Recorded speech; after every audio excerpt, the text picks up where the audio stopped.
Assalamualaikum warahmatullahi wabarakatuh. Hai guys, apakah kalian pernah mendengar global warming atau pemanasan global? Apa pemanasan global? Yang kali ini saya akan menjelaskan. Pemanasan global adalah suatu proses meningkatnya suhu rata-rata atmosfer, laut, dan daratan bumi. Suhu rata-rata global pada permukaan bumi telah meningkat 0,74 kurang lebih 0,18 derajat Celcius selama 100 tahun terakhir. Lalu apa saja sih penyebab pemanasan global? Penyebab terjadinya pemanasan global. Pemanasan global ialah aktivitas manusia seiring pertumbuhannya teknologi dan industri yang semakin maju, serta penambahan populasi penduduk yang semakin banyak. Faktor yang paling pemicunya terjadinya pemanasan global ialah efek rumah kaca.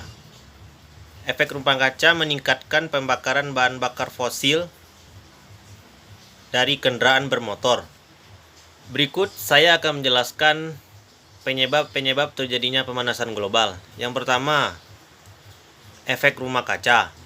Yang kedua, polusi udara karena bahan bakar. Yang ketiga, adanya penggunaan CFC yang secara berlebihan. Yang keempat, adanya pengundulan hutan. Hal ini menyebabkan kurangnya karbon dioksida yang dihasilkan oleh pohon-pohon yang ada di hutan. Yang selanjutnya, pemborosan penggunaan listrik. Yang selanjutnya ialah adanya perusakan hutan, polusi udara dari industri pabrik, dan sampah plastik. Dari hal-hal tersebut, dapat kita pahami penyebab pemanasan global yang paling umum terjadinya ialah oleh ulah tangan manusia sendiri. Bagaimana tidak? Dengan adanya pembakaran hutan, pembuangan sampah sembarangan, penggunaan listrik secara berlebihan, hal tersebut dapat menyebabkan terjadinya pemanasan global yang akan berdampak terhadap bumi, kelangsungan hidup manusia, dan sebagainya. Ya, tadi beberapa penyebab pemanasan global. Selanjutnya dampak pemanasan global.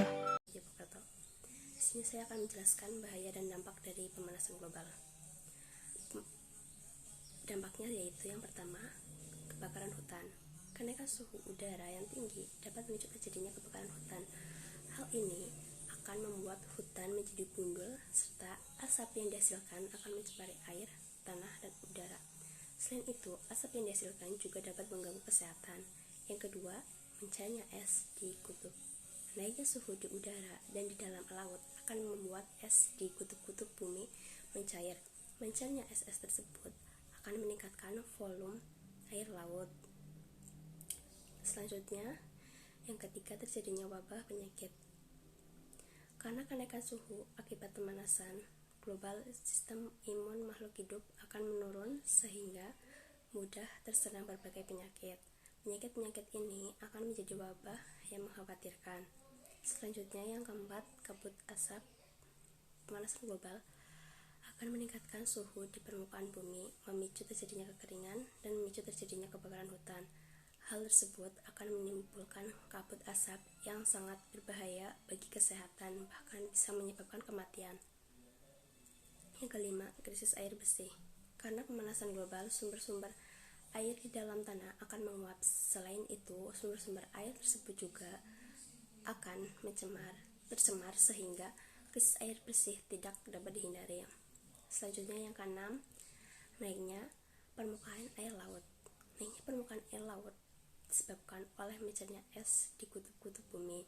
Lama-kelamaan, hal ini akan menyebabkan banjir di wilayah sekitar, bahkan dapat membuat pulau-pulau kecil tenggelam. Yang ketujuh, meningkatnya suhu air laut. Terjadinya pemanasan global ditandai dengan kenaikan suhu di permukaan bumi, termasuk di dalam laut, dan hal ini dapat membuat makhluk hidup yang hidup di dalamnya mati sehingga terjadi ketidakseimbangan ekosistem. Nah, ternyata dampak pemanasan global itu berbahaya, teman-teman. Lalu, bagaimana cara menangani pemanasan global? Cara menanggulangi pemanasan global. Yang pertama, mengurangi penggunaan bahan bakar fosil dengan mengurangi pemakaian kendaraan bermotor. Yang kedua, menggunakan energi alternatif, misal pemanfaatan sinar matahari. Yang ketiga, tidak menebang pohon di hutan sembarangan. Yang keempat, melakukan reboisasi. Yang kelima, penghematan pemakaian listrik. Yang keenam, tidak menggunakan peralatan yang menghasilkan gas CFC. Ya, tadi adalah beberapa contoh cara melakukan atau mencegah pemanasan global. Untuk itu, kita harus mengajak masyarakat untuk mencegah dan menanggulangi pemanasan global. Lalu, bagaimana cara mengajak masyarakat untuk mencegah dan menanggulangi pemanasan global? Mulai dari di mana kita tinggal, apa yang kita makan, alat transportasi kita, sampai bagaimana pola belanja kita, semuanya memberikan pengaruh global. Oleh karena itu sangat penting menjalankannya, karena tindakan memberi pengaruh positif yang signifikan. Tidak hanya menjadikan planet ini tempat yang lebih nyaman untuk ditinggali, namun juga demi meningkatkan kualitas hidup kita secara keseluruhan hingga ribuan generasi mendatang. Namun, jika kita semua bersama-sama bergotong royong membantu menyelamatkan bumi, itu akan berbesar kontribusi kita bagi keberlangsungan hidup di bumi ini. Mari bersama-sama selamatkan bumi dari pemanasan global dengan melakukan reboisasi, menggunakan sumber-sumber energi yang ramah lingkungan, dan menggunakan energi secara bijaksana.